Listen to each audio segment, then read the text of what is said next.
नमस्कार सर्वांना. CTET 2026 या मिशनमध्ये आज आपण CDP child development and pedagogy paper 1 व पेपर 2 यावरील संभाव्य 30 प्रश्नांची मॉक टेस्ट सोडवणार आहोत. चला तर मग सुरुवात करूयात. प्रश्न पहिला. A student easily understands others emotions. विद्यार्थी दुसऱ्याच्या भावना समजून घेतो. Works well in groups. गटामध्ये चांगलं काम करतो. Resolve conflicts in class. वर्गातील भांडणं सोडवतो, कन्फ्लिक्ट सोडवतो. अकॉर्डिंग टू गार्डनरच्या मते दिस स्टुडंट शोज स्ट्रेंथ इन. या विद्यार्थ्याला खालीलपैकी कोणती क्षमता आहे? पहिलं ऑप्शन आहे option A, intrapersonal intelligence. Intrapersonal intelligence म्हणजे स्वतःच्या भावना समजून घेणं. इंट्रा. लिंग्विस्टिक इंटेलिजन्स म्हणजे भाषिक बुद्धिमत्ता. इंटरपर्सनल इंटेलिजन्स म्हणजे दुसऱ्यांच्या भावना समजून घेणं. आंतरव्यक्ती बुद्धिमत्ता. So C is the correct option. आंतरव्यक्तीय बुद्धी. दुसरा प्रश्न.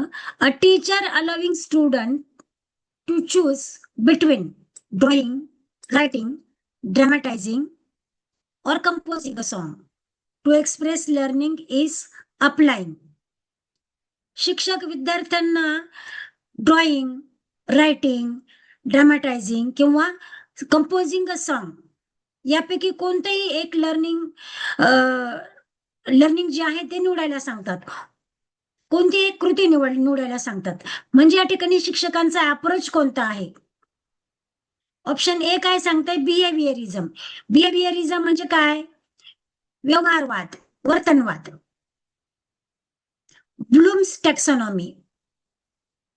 Multiple intelligence approach. Multiple intelligence approach is the correct option. Howard Gardner यांनी 8 प्रकारच्या बुद्धिमत्ता सांगितलेल्या आहेत.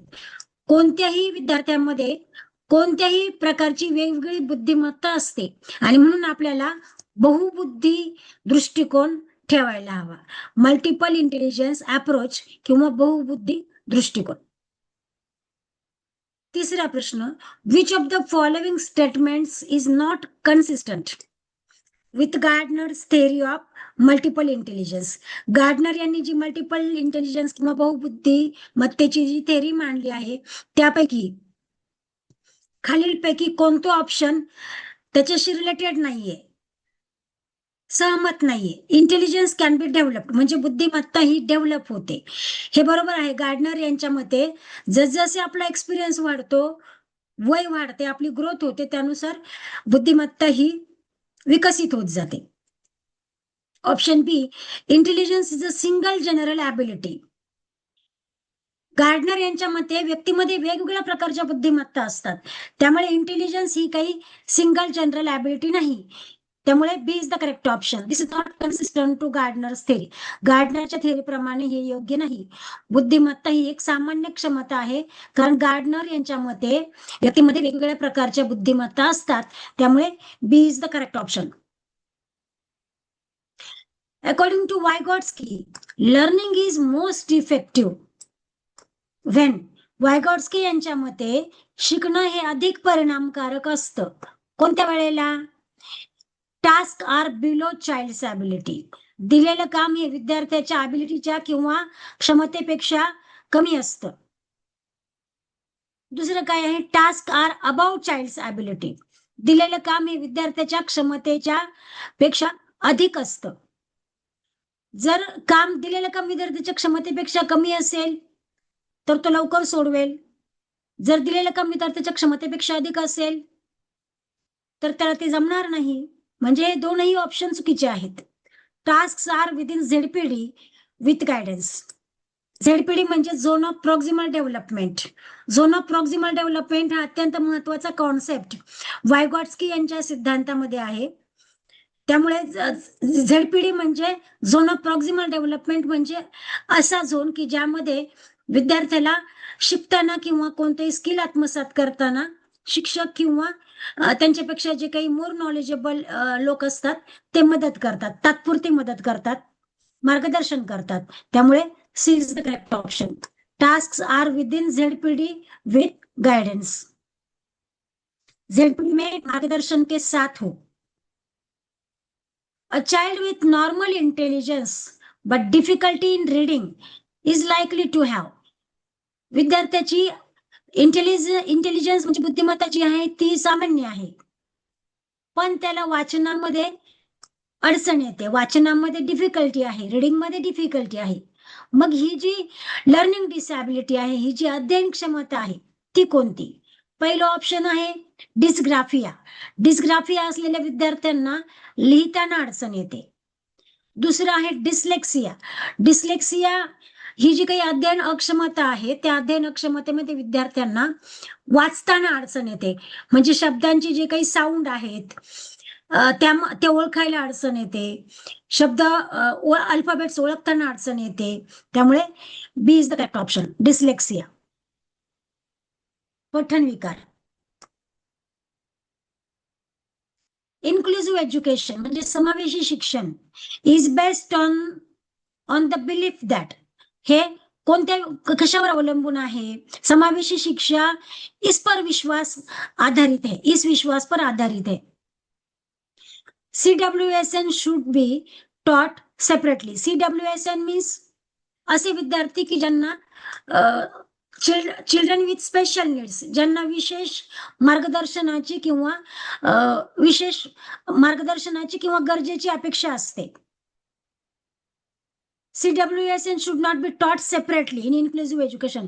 Inclusive education म्हणजे समावेशी शिक्षण, ज्यामध्ये आपल्याला ज्या विद्यार्थ्यांना विशेष मार्गदर्शनाची गरज असते असे विद्यार्थी, अध्ययनात मागे पडलेले विद्यार्थी, डिप्राइव्ड क्लासचे विद्यार्थी, या सगळ्याच विद्यार्थ्यांना अध्ययन प्रक्रियेमध्ये समाविष्ट करणं आवश्यक असतं. त्यामुळे A is not the correct option.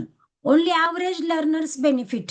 जे विद्यार्थी सर्वसामान्य बुद्धिमत्तेचे आहेत त्यांनाच फक्त त्याचा उपयोग होतो, हेही चुकीचं आहे. Diversity enhances learning. C is the correct option. विद्यार्थ्यांमध्ये जी डायव्हर्सिटी आहे, विद्यार्थ्यांमध्ये जी काही विभिन्नता आहे, त्यामुळे शिकणं हे अधिक परिणामकारक होतं. So C is the correct option. The role of teacher in Vygotsky's theory is best described as. Vygotsky यांच्या थेअरीमध्ये शिक्षकाची भूमिका काय आहे? ऑप्शन पहिला आहे नॉलेज ट्रान्समीटर, हे नाहीये. पॅसिव्ह ऑब्झर्वर, हे पण नाहीये. Facilitator and स्कॅफोल्डर. स्कॅफोल्डर ही खूप महत्वाची कॉन्सेप्ट वायगॉट्स्की यांच्या थेअरीमध्ये आहे. स्कॅफोल्डिंग म्हणजे काय? तर विद्यार्थी ज्या वेळेला शिकतो त्यावेळेला त्याला गरज असेल त्या ठिकाणी तात्पुरती मदत करणं आणि त्यानंतर ती मदत काढून घेणं, त्याला स्कॅफोल्डिंग असं म्हणतात. त्यामुळे C is the correct option. Facilitator म्हणजे विद्यार्थ्यांना शिकण्यासाठी प्रवृत्त करणं आणि विद्यार्थ्यांना तात्पुरतं मदत किंवा मार्गदर्शन करणं. फॅसिलिटेटर अँड स्कॅफोल्डर, सहाय्यक व मार्गदर्शक. C is the correct option. Which of the following is the teacher's responsibility in inclusive classroom? समावेशी वर्गामध्ये शिक्षकाची जबाबदारी कोणती आहे? लोअरिंग एक्सपेक्टेशन्स म्हणजे विद्यार्थ्यांकडून ज्या असलेल्या एक्सपेक्टेशन्स आहेत त्या कमी करणं, हे तर नाही असू शकत. युनिफॉर्म मेथड्स, सर्वांसाठी सारखी पद्धती, हे देखील इन्क्लुसिव्ह एज्युकेशन मध्ये नाहीये. Adopting teaching strategies, this is the correct option. Teaching strategies म्हणजे काय? वेगवेगळ्या शिकवण्याच्या वेगवेगळ्या पद्धती किंवा वेगवेगळ्या स्ट्रॅटेजीज, विद्यार्थ्यांच्या गरजेनुसार वेगवेगळ्या अध्यापन पद्धतींचा किंवा स्ट्रॅटेजीचा वापर करणं, ते अडॉप्ट करणं आणि विद्यार्थ्यांना शिकवणं हे समावेशी वर्गामध्ये अपेक्षित आहे. त्यामुळे C is the correct option. शिक्षण रणनीतियों में अनुकूलन. Which classroom practice best reflects Vygotsky's idea? कोणती क्लासरूम प्रॅक्टिस, कोणती पद्धती वायगॉट्स्की यांची आयडिया रिफ्लेक्ट करते? ए आहे सायलेंट रीडिंग, हे नाहीये. रूट मेमोरायझेशन, हे पण नाहीये. Peer interaction and guided discussion, this is the correct option. Vygotsky यांच्या थेअरीनुसार पियर इंटरॅक्शन म्हणजे समवयस्क मुलांमध्ये इंटरॅक्शन व्हायला हवे, आणि गायडेड डिस्कशन ज्या ठिकाणी त्यांना गरज आहे त्या ठिकाणी त्यांना मार्गदर्शन करणं. सहपाठी सहभागिता निर्देशित चर्चा. Which practice is most suitable for children with learning disabilities? Learning disabilities म्हणजे काय? अध्ययन अक्षमता. अध्ययन अक्षमता म्हणजे काही विद्यार्थ्यांना वाचताना अडचण येते, काही विद्यार्थ्यांना लिहिताना अडचण येते, काही विद्यार्थ्यांना गणित सोडवताना अडचण येते. ह्या लर्निंग डिसॅबिलिटीज आहेत. आता खालीलपैकी कोणत्या पद्धतीने आपल्याला लर्निंग डिसॅबिलिटी असेल तर विद्यार्थ्याला मदत करता येते? पहिलं आहे टाइम बाउंड टेस्ट. ह्याने नाही डिसॅबिलिटी आपल्याला मदत करता येणार. Repeated punishment. पनिशमेंट दिलं तर डिसॅबिलिटी आणखी वाढतील, त्यामुळे तेही करेक्ट नाहीये. Multi sensory teaching, this is the correct option. Multi sensory teaching. Multi sensory teaching म्हणजे विद्यार्थ्यांना जे काही आपले सेन्सरी ऑर्गन्स आहेत त्या सेन्सरी ऑर्गन्सचा वापर करून विद्यार्थ्यांना शिकता येईल. म्हणजे ऑडिओ व्हिज्युअल एड्स किंवा व्हिज्युअल एड्स किंवा ऑडिओ एड्स अशा वेगवेगळ्या मल्टी सेन्सरी साधनांचा आणि पद्धतींचा वापर करून जर अध्यापन केले तर जे काही लर्निंग डिसॅबिलिटी असलेले विद्यार्थी आहेत त्यांना शिकण्यासाठी मदत होईल. Most appropriate placement for a child with mild learning disability is dash dash.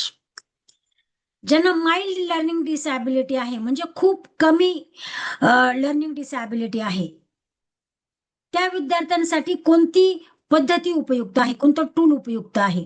Special school. Mild learning ॲबिलिटीच्या विद्यार्थ्यांना स्पेशल स्कूलची आवश्यकता नसते. लर्निंग डिसॅबिलिटी असलेल्या विद्यार्थ्यांना आपण सर्वसामान्यांच्या वर्गामध्ये शिकवू शकतो. Home schooling. होम स्कूलिंग पण नाहीये. होम स्कूलिंग मध्ये विद्यार्थी एकटे शिकू शकणार नाहीत. Regular classroom with support, C is the correct option. ज्या विद्यार्थ्यांना लर्निंग डिसॅबिलिटी किंवा माइल्ड लर्निंग डिसॅबिलिटी आहे त्यांना रेग्युलर क्लासरूम मध्ये शिक्षण देणं, त्यांना योग्य तिथे मार्गदर्शन करणं, त्यांच्यासाठी वेगवेगळ्या अध्यापन पद्धतींचा वापर करणं ही एक अप्रोप्रिएट मेथड त्यांच्यासाठी आहे. So C is the correct option. सहाय्यता सहित सामान्य कक्ष. A child with normal intelligence. Intelligence सर्वसामान्य आहे but difficulty in reading. I think this question is repeated. विद्यार्थ्यांची बुद्धिमत्ता सर्वसामान्य आहे पण त्यांना वाचनामध्ये डिफिकल्टी आहे. अशा विद्यार्थ्यांना यापैकी कोणती लर्निंग डिसॅबिलिटी आहे? डिस्ग्राफिया नाही. डिस्ग्राफिया म्हणजे लिहिताना अडचण येते. डिस्लेक्सिया म्हणजे वाचताना अडचण येते. So B is the correct option.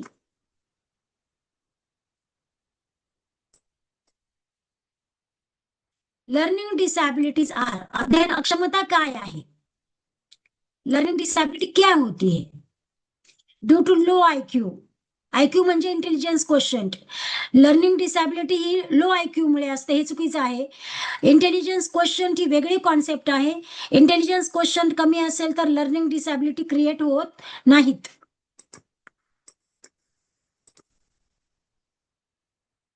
दुसरं ऑप्शन आहे इमोशनल डिस्टर्बन्सेस. इमोशनल डिस्टर्बन्सेसचा लर्निंग डिसॅबिलिटीशी संबंध नाही. डिसॅबिलिटी म्हणजे तरी काय? तर थर्ड ऑप्शन आहे न्यूरोलॉजिकल इन ओरिजिन. बरोबर. न्यूरोलॉजिकल डेव्हलपमेंटमध्ये जे काही प्रॉब्लेम्स आहेत त्यामुळे लर्निंग डिसॅबिलिटी तयार होते. म्हणजे C is the correct option. Neurological in origin. Learning disability या न्यूरोलॉजिकल असतात, तांत्रिक तंत्र से संबंधित. Which practice is most suitable for children learning with disability? ज्या विद्यार्थ्यांना लर्निंग डिसॅबिलिटी म्हणजे अध्ययन अक्षमता आहे त्या विद्यार्थ्यांसाठी खालीलपैकी कोणती प्रॅक्टिस योग्य असेल? टाइम बाउंड टेस्ट हे योग्य नाहीये. रिपीटेड पनिशमेंट हे योग्य नाहीये. Multi sensory teaching is the correct option. जिथे विद्यार्थ्यांना आपण वेगवेगळ्या जे काही इंद्रिय शिक्षण आहे किंवा वेगवेगळे जे काही ऑडिओ व्हिज्युअल एड्स आहेत, visual aids, audio aids, audio visual aids यांचा वापर करून त्यांना आपल्याला शिक्षण देता येईल. Mastery learning emphasises. Mastery learning म्हणजे प्रभुत्व अध्ययन. म्हणजे विद्यार्थ्याची जी काही लर्निंगची किंवा अध्ययनाची क्षमता आहे तिथपर्यंत पोहोचणं म्हणजे मास्टरी लर्निंग. मग मास्टरी लर्निंग कशावर फोकस करते? Speed of learning. Speed of learning वर नाही फोकस करत. कम्प्लिशन ऑफ सिलेबस हे देखील रॉंग आहे. Achieving learning objective, mastery learning ही लर्निंग ऑब्जेक्टिव्हवर फोकस करते. जे काही अध्ययनाची उद्दिष्ट आहे त्या उद्दिष्टांपर्यंत पोहोचणं हे लर्निंग ॲबिलिटी मध्ये येतं. मास्टरी लर्निंग मध्ये येतं. मास्टरी लर्निंग म्हणजे लर्निंग ॲबिलिटी पर्यंत किंवा अध्ययनाच्या उद्दिष्टापर्यंत पोहोचणं. The core assumption of mastery learning, mastery लर्निंगचं जे काही कोर ॲझम्पशन आहे ते काय आहे? All learn at the same pace. सगळे विद्यार्थी एकाच गतीने शिकतात असं नाही होत. प्रत्येक विद्यार्थ्याची शिकण्याची गती ही वेगवेगळी असते. Intelligence is fixed. इंटेलिजन्स म्हणजे बुद्धिमत्ता ही फिक्स नसते, हे देखील चुकीचं आहे. All can learn with time and support. This is correct option. प्रत्येक व्यक्ती स्वतःच्या गतीने शिकते. तिला शिकण्यासाठी तिचा स्वतःचा वेळ हवा असतो. त्याचबरोबर वेगवेगळ्या ठिकाणी ज्या ठिकाणी तिला आवश्यकता असते त्या ठिकाणी तिला सपोर्टची, मार्गदर्शनाची किंवा आधाराची गरज असते. समय और सहायता से सभी सीख सकते हैं. Assertion, development is continuous. विकास हा सतत होत असतो. विकास सतत होत आहे. रिझन काय आहे? Development stops after adolescence. Adolescence नंतर विकास थांबतो. म्हणजे या ठिकाणी डेव्हलपमेंट इज कंटिन्युअस हे बरोबर आहे, बट डेव्हलपमेंट स्टॉप्स आफ्टर ॲडोलसन्स. विकास हा कधीही थांबत नाही. विकास हा आपल्या जन्मापासून तर मृत्यूपर्यंत चालू असतो. त्यामुळे रिझन जे आहे ते रॉंग आहे. Assertion is true, reason is false. So both A is true and R is false. C is the correct option. Assertion म्हणजे विधान, अभिकथन. Learning is a permanent change in behaviour. शिकणं हा व्यक्तीच्या वर्तनातील एक परमनंट चेंज आहे, हे बरोबर आहे. Reason, learning occurs due to experience and practice. Experience आणि प्रॅक्टिस मधून शिकणं सुरू असतं. सीखना अनुभव और अभ्यास से होता है. Assertion, learning is permanent change in behaviour हे बरोबर आहे. And learning occurs due to practice and experience and practice हे देखील बरोबर आहे. Reason is the correct explanation of A. Both are true and R is correct explanation of A. So is the correct option. Inclusive education benefits all learners. This is the correct assertion. It promotes segregation. This is wrong. Inclusive education does not promote segregation. पृथक्करण को बढ़ावा नहीं देता. So A is correct and R is wrong. A is true, R is false. A is the correct option. Assertion, intelligence can be developed. बुद्धिमत्ता ही विकसित करता येते, बरोबर आहे. हार्वर्ड गार्डनरच्या थेरीनुसार इंटेलिजन्स ही जसजसं आपल्याला एक्सपिरियन्स मिळतो, आपण शिकत जातो, आपली ग्रोथ होत जाते, तसं बुद्धिमत्ता ही डेव्हलप होते. रिझन काय आहे? Intelligence is completely inherited. This is wrong.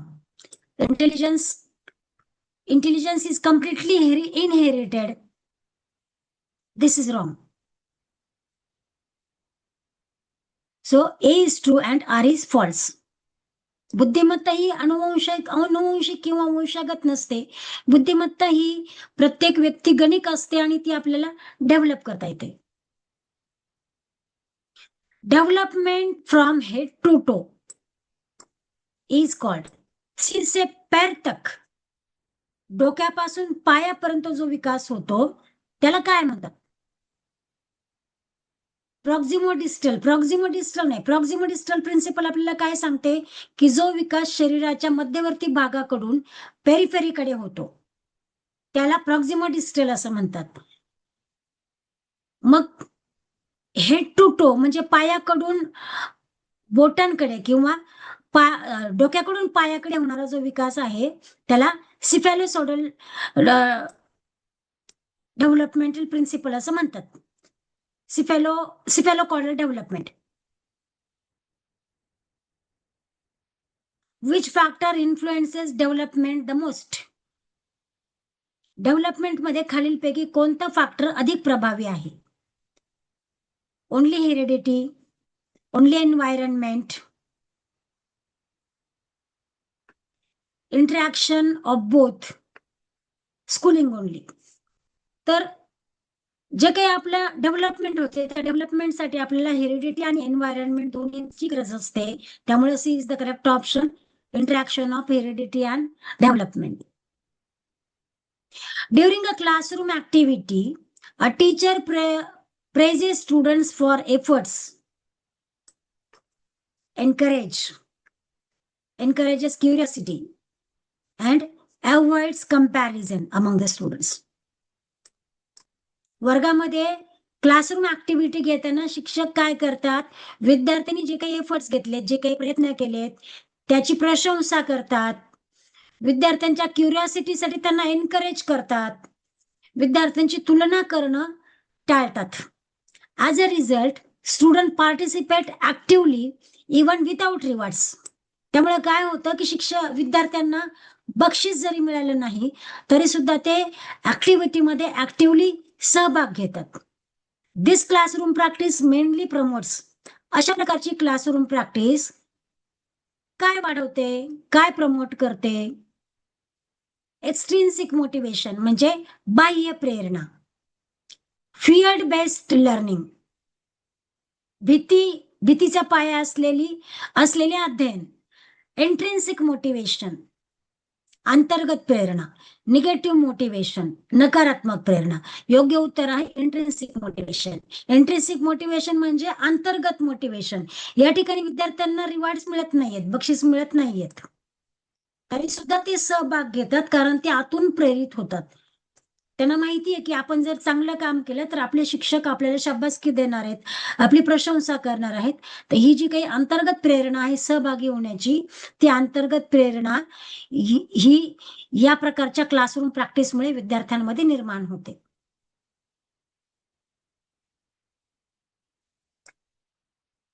Obeying rules to avoid punishment reflects. Punishment होऊ नये म्हणून नियमांचं पालन केलं जातं. हे कोणत्या स्टेजला होतं?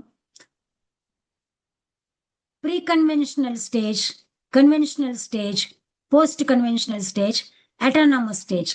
हे जे काही प्री कन्व्हेन्शनल, पोस्ट कन्व्हेन्शनल आणि कन्व्हेन्शनल स्टेजेस आहे या कोहलबर्ग यांच्या नैतिक विकासाच्या सिद्धांतामध्ये आहेत. त्यामध्ये पहिली जी स्टेज आहे ती प्री कन्व्हेन्शनल स्टेज, आणि या प्री कन्व्हेन्शनल स्टेजमध्ये विद्यार्थी पनिशमेंट टाळण्यासाठी नियम फॉलो करतात. So A is the correct option. Moral reasoning based on social approval. नैतिकता ही जी आहे ती सामाजिक स्वीकृतीवर आधारित असते. हे कोणत्या स्टेजमध्ये घडतं? Stage 1, stage 2, stage 3, stage 6. हे देखील कोहलबर्ग यांच्या नैतिक उपपत्तीमध्ये आहे.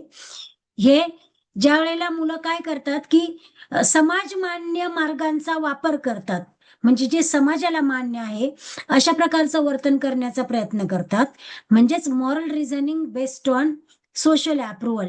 समाजाने ते स्वीकारलं किंवा समाज ज्या प्रकारचे नैतिक वर्तन स्वीकारेल तशा प्रकारचे वर्तन करण्याचा प्रयत्न करतात, रूल्स पाळण्याचा प्रयत्न करतात. हे तिसऱ्या स्टेजमध्ये घडतं. Is the correct option. Studying due to interest is, रुचि के कारण पढ़ना है. इंटरेस्टमुळे अभ्यास करतात विद्यार्थी. हे कशामुळे घडतं? Extrinsic motivation, negative motivation, intrinsic motivation, social motivation. तर हे इंट्रिन्सिक मोटिवेशन अंतर्गत प्रेरणेमुळे होतं. आपल्याला एखाद्या गोष्टीमध्ये आवड असेल तर आपण ते करण्याचा प्रयत्न करतो. दिस इज इंट्रिन्सिक मोटिवेशन, अंतर्गत प्रेरणा. Most effective motivation for long term learning. आपण खूप दीर्घकाळ शिकतो किंवा अभ्यास करण्याचा प्रयत्न करतो, यासाठी कोणत्या प्रकारची प्रेरणा आवश्यक आहे? What is necessary, what type of motivation, कोणत्या प्रकारची प्रेरणा खूप लॉंग टाइम किंवा दीर्घकाळ अभ्यास करण्यासाठी आवश्यक असते. ऑप्शन्स आहेत punishment, rewards, intrinsic fear. Intrinsic अंतर्गत motivation. Autism mainly affects autism म्हणजे काय, तर autism is neurological developmental condition. Autism काय प्रभावित करतं?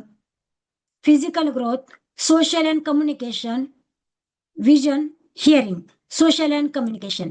कारण का, तो ऑटिझम ही अशा प्रकारची न्यूरोलॉजिकल कंडिशन आहे की त्यामध्ये ऑटिझम असलेल्या व्यक्तीला समाजामध्ये कम्युनिकेशन करताना किंवा समाजामध्ये इतर व्यक्तींमध्ये मिक्स होताना अडचण निर्माण होते. ते इतरांबरोबर पटकन बोलत नाहीत, इतरांमध्ये मिक्स होत नाही. त्यामुळे B is the correct option. Avoiding eye contact and repetitive behaviour indicates. आपण ज्यावेळेला एकमेकांशी बोलत असतो त्यावेळेला आपल्यामध्ये जर आत्मविश्वास असेल तर आपण एकमेकांच्या डोळ्यात बघून बोलतो. पण ज्या वेळेला आपण अशा प्रकारचा आय कॉन्टॅक्ट अवॉइड करतो, आपण आय कॉन्टॅक्ट न करता बोलत असतो, दुसरीकडे बघून बोलत असतो आणि रिपीटेडली त्याच प्रकारचे वर्तन करत असतो, तर अशा प्रकारचा अवॉइडिंग आय कॉन्टॅक्ट किंवा वर्तनाचं रिपिटेशन हे काय दर्शवतं? ADHD, dyslexia, autism spectrum disorder and speech disorder. तर ऑटिझम स्पेक्ट्रम डिसऑर्डर. आताच आपण क्वेश्चन मध्ये पाहिलं यापूर्वीच्या की ऑटिझम डिसऑर्डर असलेल्या विद्यार्थ्यांना कम्युनिकेट करताना अडचण येते. ते कॉन्फिडन्सली इतरांशी बोलू शकत नाही, ते आय कॉन्टॅक्ट करू शकत नाही. त्यामुळे C is the correct option. A primary teacher uses concrete objects like blocks, bits, charts to explain concepts and avoid abstract symbols. Primary teacher काय करतात? कॉन्सेप्ट एक्सप्लेन करण्यासाठी कॉन्क्रीट ऑब्जेक्टचा उपयोग करतात. Blocks, bits, charts and avoid abstract symbols. Abstract जे symbol आहेत म्हणजे अमूर्त symbols जे आहेत ते शक्यतो टाळण्याचा प्रयत्न करतात. This teaching approach is appropriate because children at this stage, अशा प्रकारचा जो काही टीचिंग अप्रोच आहे तो योग्य नाही, तो योग्य आहे. कारण या अवस्थेमध्ये विद्यार्थी काय करतात?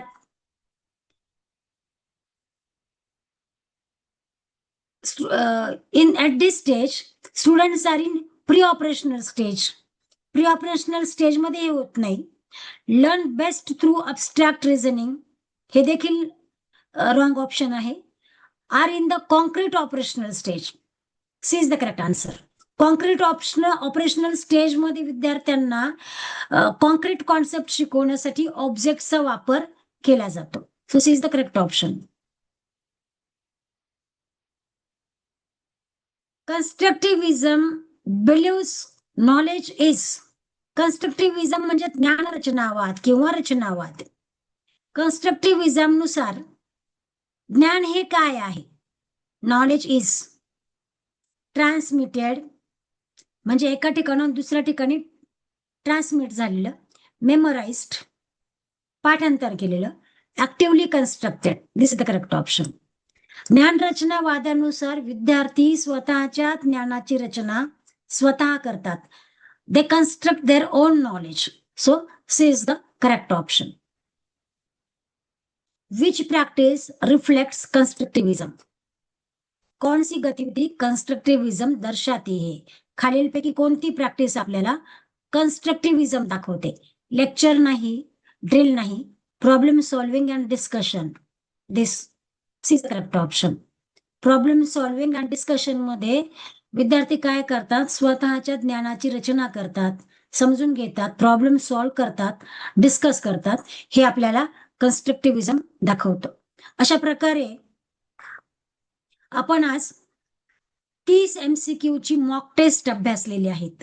एक लक्षात ठेवायचं की जे काही सायकोलॉजिस्ट आहेत, कोहलबर्ग आहे, हवार्ड गार्डनर आहे, जीन पियाजे आहे, ह्या प्रत्येक सायंटिस्टवर प्रत्येक प्रश्नपत्रिकेमध्ये 3 प्रश्न असणारच आहेतच. तुम्ही कोणतीही प्रश्नपत्रिका अभ्यासली तरी सुद्धा प्रत्येक प्रश्नपत्रिकेमध्ये कोहलबर्ग, जीन पियाजे, हवार्ड गार्डनर या प्रत्येक सायंटिस्टवर 3 प्रश्न विचारले गेलेले आहेत. त्यानंतर इन्क्लुझिव्ह एज्युकेशनवर 2 क्वेश्चन असतात. लर्निंग डिसऑर्डरवर 2 क्वेश्चन्स असतात. लर्निंगवर 4 क्वेश्चन्स असतात. लर्निंग ॲबिलिटीजवर 2 क्वेश्चन्स असतात.